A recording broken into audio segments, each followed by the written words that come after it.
নমস্কার, আমি অ্যাস্ট্রোলজার সুশান্ত ঈশ্বরকে অ্যাস্ট্রোলজার সুশান্ত অনলাইন চ্যানেলের পক্ষ থেকে আপনাদের সকলকে স্বাগত জানাই। আজকে আমরা আলোচনা করব কন্যা রাশির জাতক জাতিকাদের জন্য যে বৃহস্পতিদেব যে রাশি পরিবর্তন করেছেন 1 মে 2024 এবং তিনি রাশি পরিবর্তন করে বৃষ রাশিতে গেছেন এবং সেখানে থাকবেন হচ্ছে 2025 সালের মে মাস অবধি।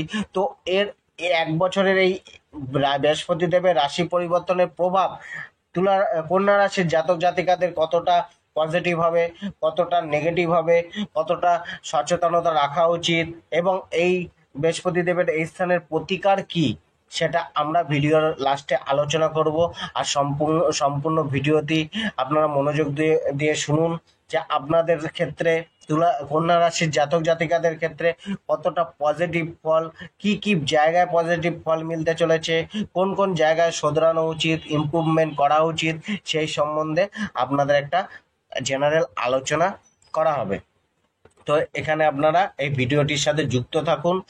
আপনাদের কাছে অনুরোধ, যদি আমার এই ভিডিওটি, আমার এই আলোচনাটি আপনাদের ভালো লেগে থাকে তাহলে আপনারা আমার চ্যানেলটিকে সাবস্ক্রাইব করবেন, লাইক করুন এবং শেয়ার করবেন এবং এই চ্যানেলটির সাথে যুক্ত থাকবেন। এই চ্যানেলটিতে দৈনিক রাশিফল, মাসিক রাশিফল, বার্ষিক রাশিফল, বিভিন্ন অ্যাস্ট্রোলজিক্যাল উপায়, টোটকা, রেমেডি সম্বন্ধে আলোচনা করা হয়। তো আসুন জেনে নিই বৃহস্পতিদেব কন্যা রাশির জাতক জাতিকাদের ক্ষেত্রে কোন স্থানে গোচর করছে। কন্যা রাশির জাতক জাতিকাদের ক্ষেত্রে বৃহস্পতিদেব রয়েছেন এখন নবম স্থানে, অর্থাৎ ভাগ্যভাবে। ভাগ্যভাবে বৃহস্পতিদেবের গোচর, নবম স্থানে বৃহস্পতিদেবের গোচর অনেকটাই শুভ। কেননা বৃহস্পতি ভাগ্যের কারক গ্রহ এবং ভাগ্যের কারক গ্রহ হয়ে ভাগ্য স্থানেই গোচর করছে। আর বৃহস্পতিদেবের এই ত্রিকোণে গোচর, এখানে নবম ভাব হচ্ছে ত্রিকোণ, তো বৃহস্পতিদেব এখানে যথেষ্টই বলবান। নবম ভাবে বৃহস্পতিদেব গোচর করছেন এবং বৃহস্পতিদেব, প্রথম কথা হচ্ছে বৃহস্পতিদেব কন্যা রাশির জাতক জাতিকাদের ক্ষেত্রে হচ্ছে চতুর্থ ঘরের মালিক, মানে ফ্যামিলি লাইফ, কমফর্ট, আরাম, সুখ, এই সুখ ভাবের মালিক। আর হচ্ছে সপ্তম ভাব, সপ্তম ভাব হচ্ছে বিবাহ, দাম্পত্য সুখ, পাবলিকের মাঝে একটা ইমেজ বৃদ্ধির ভাব, নিজের স্ট্যাটাস বৃদ্ধির ভাব, ব্যবসার ডেলি ইনকাম এর ভাব। তো এখানে বৃহস্পতিদেব কেন্দ্র ভাবের মালিক হয়ে ত্রিকোণ ভাবে অবস্থান করছেন, একটি রাজ্য, একটি শুভ রাজ্য তৈরি করছেন কন্যা রাশির জাতক জাতিকাদের ক্ষেত্রে। তো এই রাজ্যের ফল কি কি মিলবে সেই সম্বন্ধে আলোচনা করি। তারপরে কি বৃহস্পতিদেব কি করছেন, বৃহস্পতিদেব এখানে বসে তার পঞ্চম দৃষ্টি দিচ্ছেন লগ্নভাবে, জাতকের রাশিতে। তার সপ্তম দৃষ্টি দিচ্ছেন তৃতীয় ভাবে, আর নবম দৃষ্টি দিচ্ছেন পঞ্চম ভাবে। তো এখানে একটি কি হচ্ছে, ত্রিকোণ ভাবকে অ্যাক্টিভেট করছে, যেটা অনেকটাই শুভ পরিণাম মিলবেন। যে নবম ঘর, লগ্ন ভাব, নবম ভাব, প্রথম ভাব এবং পঞ্চম ভাব 1, 5, 9 অ্যাক্টিভেট হয়ে যাচ্ছে, তৃতীয় ভাব অ্যাক্টিভেট হচ্ছে, ধর্ম, কর্ম, ভাগ্য, এই সমস্ত অ্যাক্টিভেট হচ্ছে। তো প্রথম কথা হচ্ছে এই সময় নবম ভাবে বসে, আগে আলোচনা করে যে নবম ভাবে বসে বৃহস্পতিদেব কি ফল দেবে। নবম ভাবে বসে বৃহস্পতিদেব আপনাকে উচ্চ পদে আসীন করানোর চেষ্টা করবেন। আপনি যে কোনো কার্যে ভাগ্যের সাথ অবশ্যই পাবেন। যে কাজে শুরু করুন, যে কাজেই রয়েছেন, সে কাজে ভাগ্যের সাপোর্ট অবশ্যই মিলবে। আপনার কর্মের জায়গায়, জবের জায়গায়, ব্যবসার জায়গায় যদি কোনো সমস্যা এতদিন ধরে চলছিল, সেটা ধীরে ধীরে আপনি সেই সমস্যা থেকে বেরিয়ে আসতে পারবেন। আপনার সাপোর্ট মিলবে, একটা পিতার সাপোর্ট, বাবা বা পিতৃস্থানীয় লোকের সাপোর্ট আপনার মিলতে পারে। ধর্মকর্মের প্রতি মনোভাব জন্মাবে। আপনার অতীত ও বর্তমানের, অতীত এবং ভবিষ্যতের মধ্যে একটা ব্যালেন্স তৈরি করবেন বর্তমানের কর্মকে ঠিক করে। আপনার পূর্ব কর্ম থেকে প্রাপ্তি শুভ ফল, যেটা আপনার এই জন্মের কর্ম, শুভ কর্ম, গত জন্মের শুভ কর্ম, তার ফল আপনি এই গোচরে পেতে চলেছেন। যেটা আপনার ভবিষ্যৎকে সুরক্ষিত করবে। আপনি যদি রাজনীতি পেশার সাথে যুক্ত থাকেন, তো এই সময় আপনি কোনো না কোনো উচ্চ আসীন বা উচ্চ পদ প্রাপ্ত করতে চলেছেন। বিশেষ করে আপনার রাজনৈতিক লোকেদের ফেম অর্থাৎ নাম যশ বাড়তে চলেছে। এখানে এমনি আদার্স লোকরা রাজনীতি বাদে আপনাদের মধ্যে নিজের ক্যারেক্টারকে ঠিক করার বা শুভ করার বা অনেস্ট সৎ হওয়ার একটা মানসিকতা, সততা রাখার, লিগাল পথে চলার, নিয়ম নীতি মেনে চলার একটা ইচ্ছা বা প্রবৃত্তি এই এই মধ্যে জন্ম, এই সময় জন্ম, একটা দয়া ভাব, একটা করুণার ভাব, কোনো কিছু করে দেখানো, সমাজের জন্য, সমাজের বেটারমেন্ট করার জন্য, সমাজের উন্নতি করার জন্য, সমাজকে শোধরানোর জন্য আপনারা এই সময় এগিয়ে আসবেন বা মনোভাব একটা জন্মাবে। আপনি এই সময় ধার্মিক রিচুয়ালগুলোকে, ধার্মিক ডিসিপ্লিনগুলোকে মান্যতা দেবেন। আপনার ভাগ্য চকচক করছে, আপনার আয়ের রাস্তা বৃদ্ধি পেতে চলেছে, আয় বাড়তে চলেছে, আপনি নিজের মাতা পিতার থেকে একটা সাপোর্ট পেতে চলেছেন। অনেক মানুষ আপনাকে সাহায্য করতে এগিয়ে আসতে পারে, সেটা আপনার চেনা হোক, পরিচিত হোক, আত্মীয় হোক, স্বজন হোক। দেশপ্রেমের প্রতি একটা ঝোঁক, দেশপ্রেমের প্রতি মনোভাব বাড়তে পারে। যারা শিক্ষা পেশার সাথে যুক্ত রয়েছেন বা শিক্ষা, যে স্টুডেন্টদের জন্য স্কলারশিপ মিলতে পারে, একটা উচ্চ শিক্ষায় একটা ভালো পারফরমেন্স হতে পারে, ভালো ফল মেলার একটা যোগ রয়েছে। শিক্ষার মাধ্যমে নিজের পেশাকে এগিয়ে নিয়ে যেতে পারেন। আপনার সর্ব প্রচেষ্টা সফল হওয়ার যোগ তৈরি হচ্ছে। গৃহভূমির বাড়িতে নিত্য প্রয়োজনীয় জিনিসের আগমন ঘটবে বা সেই জিনিসগুলি ভরপুর থাকবে। যারা কৃষিক্ষেত্রের সাথে যুক্ত, চাষবাসের সাথে যুক্ত, তাদের ভালো ইনকাম বাড়তে চলেছে এই সময়।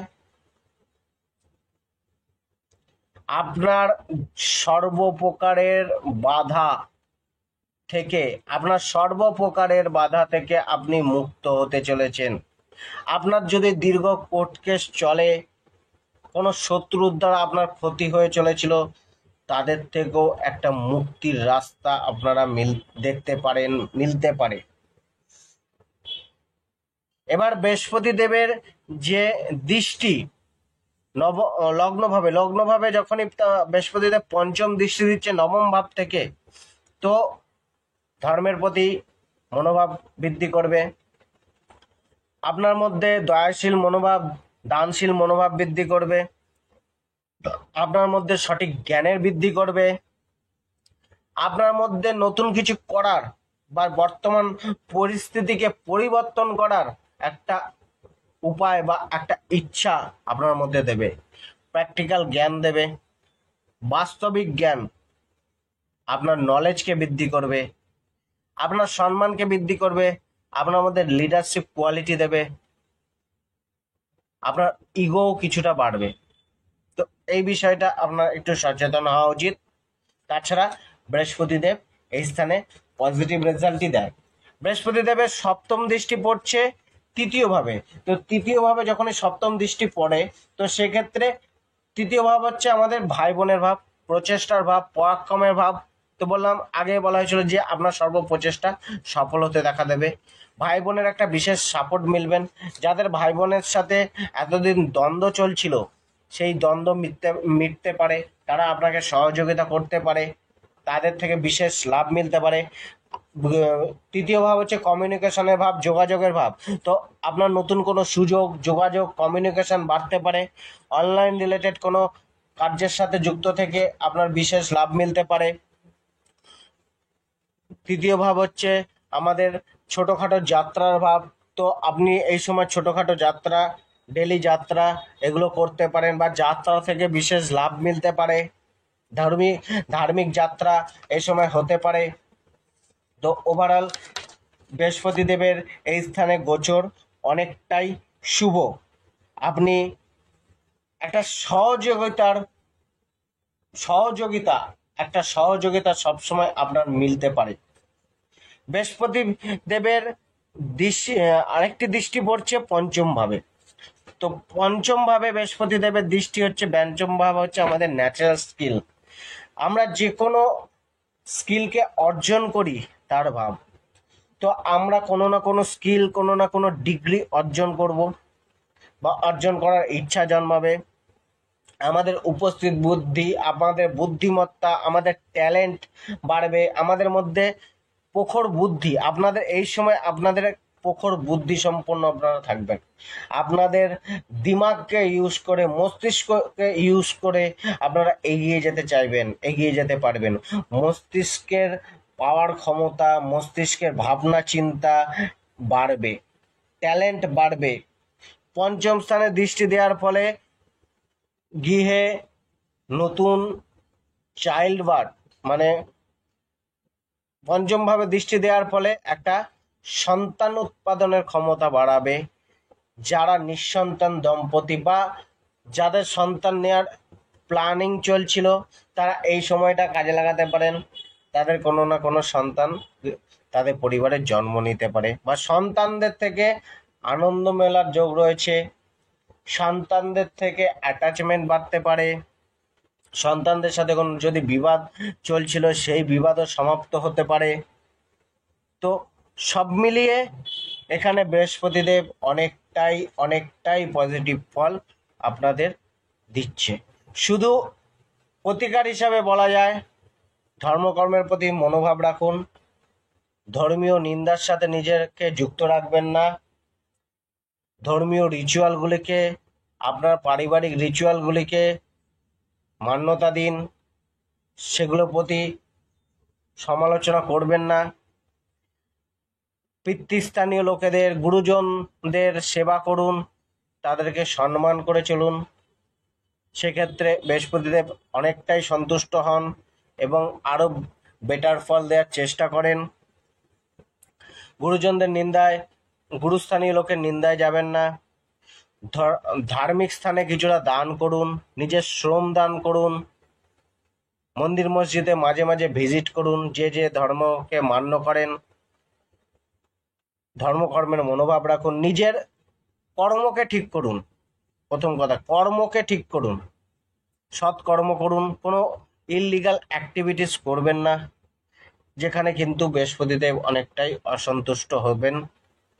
কেননা বৃহস্পতিদেব হচ্ছেন ধর্মের কারক গ্রহ, আর বৃহস্পতিদেব এখানে ভাগ্যের মালিক। তো এমন কোনো কর্ম করবেন না যেটা আপনার ভাগ্যের হানি ঘটায়। পিতার অ্যাডভাইস মেনে চলুন। পিতার সাথে সহযোগিতা মনোভাব রাখুন। পিতার সাথে যুক্ত হয়ে কোনো কার্য করুন, আপনাদের বিশেষ লাভ মিলবে। এই ছিল আমার আলোচনা। যদি আমার আলোচনাটি ভালো লেগে থাকে, তো আপনারা আমার সাথে যুক্ত থাকুন, জুড়ে থাকুন। ধন্যবাদ।